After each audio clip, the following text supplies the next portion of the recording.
Saya Revan lagi guys.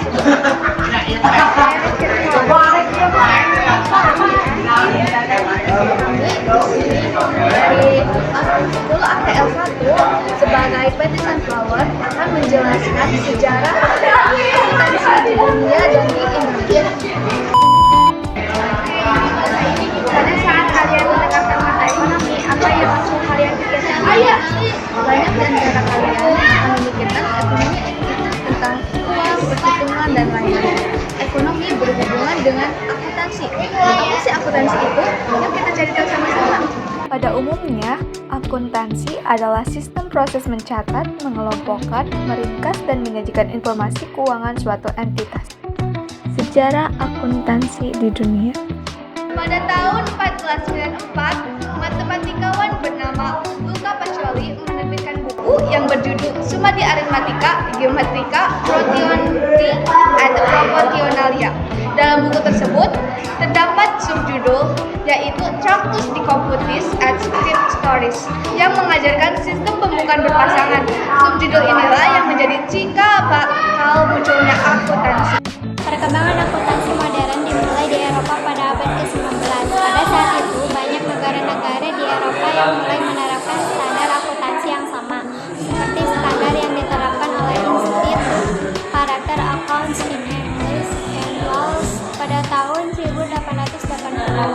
Kemudian pada saat revolusi industri, akuntansi semakin berkembang dan menjadi semakin penting dalam dunia bisnis. Di Amerika Serikat pada tahun 1850, AISPA didirikan dan menjadi lembaga akuntansi pertama di dunia yang mengeluarkan sertifikat CPA. Selain itu, Financial Standard Board juga didirikan di Amerika Serikat pada tahun 1973 dan bertanggung jawab dalam mengeluarkan standar akuntansi yang berlaku di Amerika Serikat. Saat ini, sistem yang paling banyak digunakan adalah Anglo-Saxon.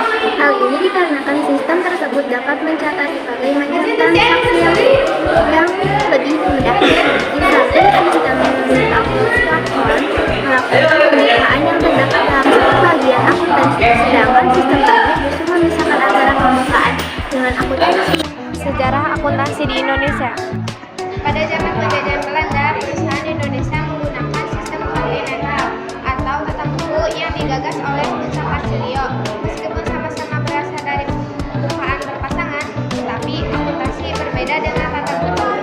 Pada tahun 1760, Amerika Anglo-Saxon mulai diperkenalkan di Indonesia. Seiring berjalannya waktu, sistem perubahan di Indonesia pun berganti dari kontinental yang Penanaman modal asing atau PMA memberikan dampak positif terhadap perkembangan akuntansi, khususnya sistem akuntansi Anglo-Saxon.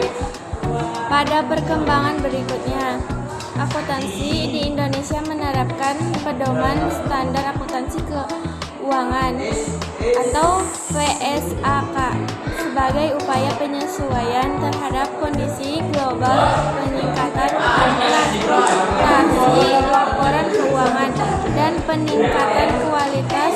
Setelah Indonesia meraih kemerdekaannya, dibentuklah Perhimpunan Akuntansi Indonesia atau PAI pada 1957 yang berperan sebagai wadah bagi para profesional akuntansi di Indonesia dan bertujuan untuk mengembangkan standar akuntansi nasional.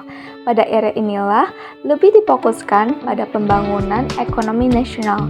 Pemerintah Indonesia melalui Bank Pembangunan Indonesia atau disingkat sebagai BAPINDO memainkan peran penting dalam penerapan akuntansi dalam pembangunan ekonomi. Laporan keuangan yang akurat dan transparan diperlukan untuk membangun kepercayaan investor dalam berinvestasi di Indonesia. Sekian dari kami, kurang lebihnya mohon maaf. Wassalamualaikum